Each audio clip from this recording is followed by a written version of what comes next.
વિશ્વ તમાકુ નિષેધ દિન નિમિત્તે રાણાવાવ તાલુકા હેલ્થ ઓફિસ દ્વારા ચેકિંગ ઝુંબેશ હાથ ધરવામાં આવી હતી, જેમાં તમાકુ અને તમાકુજન્ય ઉત્પાદનોના વેચાણ પર નિયંત્રણ લાવવા માટે જનજાગૃતિ ફેલાવવાના હેતુથી આ વિશેષ ચેકિંગ ઝુંબેશ હાથ ધરાઈ હતી।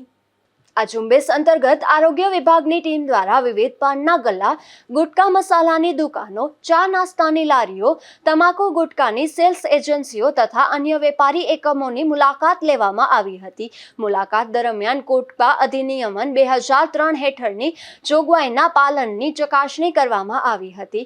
ખાસ કરીને 18 વર્ષથી ઓછી ઉંમરના બાળકોને તમાકુજન્ય ઉત્પાદનોનું વેચાણ ન થાય, શૈક્ષણિક સંસ્થાઓની 100 મીટરની ત્રિજ્યામાં તમાકુનું વેચાણ ન કરવામાં આવે તેમજ દુકાનોએ જરૂરી ચેતવણી બોર્ડ પ્રદર્શિત કર્યા છે કે નહીં તેની તપાસ કરવામાં આવી હતી। આ ચેકિંગ દરમિયાન વેપારીઓને તમાકુ અને તમાકુજન્ય ઉત્પાદનોના સેવનથી થતી ગંભીર બીમારીઓ જેવી કે મોઢાનું કેન્સર, ફેફસાનું કેન્સર, હૃદય રોગ, સ્ટ્રોક તેમજ અન્ય આરોગ્ય સંબંધિત નુકસાન અંગે વિસ્તૃત માહિતી આપવામાં આવી હતી।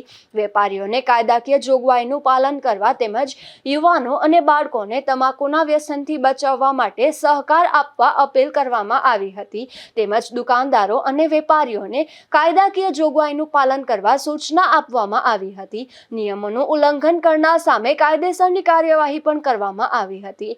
આ સાથે સ્થળ પર જ દંડ ફટકારવામાં આવ્યો હતો અને સાથે તમાકુનું વ્યસન છોડવા ઈચ્છુક વ્યક્તિઓને નજીકના આરોગ્ય કેન્દ્રનો સંપર્ક કરવા અને ઉપલબ્ધ નિઃશુલ્ક સલાહ તથા સારવાર સેવાનો લાભ લેવા અનુરોધ કરવામાં આવ્યો હતો। આ તકે તાલુકા હેલ્થ ઓફિસર ડોક્ટર આરજી રાતડિયાએ જણાવ્યું હતું કે તમાકુ મુક્ત સમાજનું નિર્માણ કરવા માટે માત્ર સરકારી તંત્ર જ નહીં પરંતુ વેપારીઓ, શિક્ષણ સંસ્થાઓ, સામાજિક સંસ્થાઓ અને સામાન્ય નાગરિકોનો સહકાર પણ અત્યંત જરૂરી છે। ભવિષ્યમાં પણ આવા ચેકિંગ અને જનજાગૃતિ કાર્યક્રમો નિયમિતપણે ચાલુ રાખવામાં આવશે તેવું તંત્રએ જણાવ્યું હતું।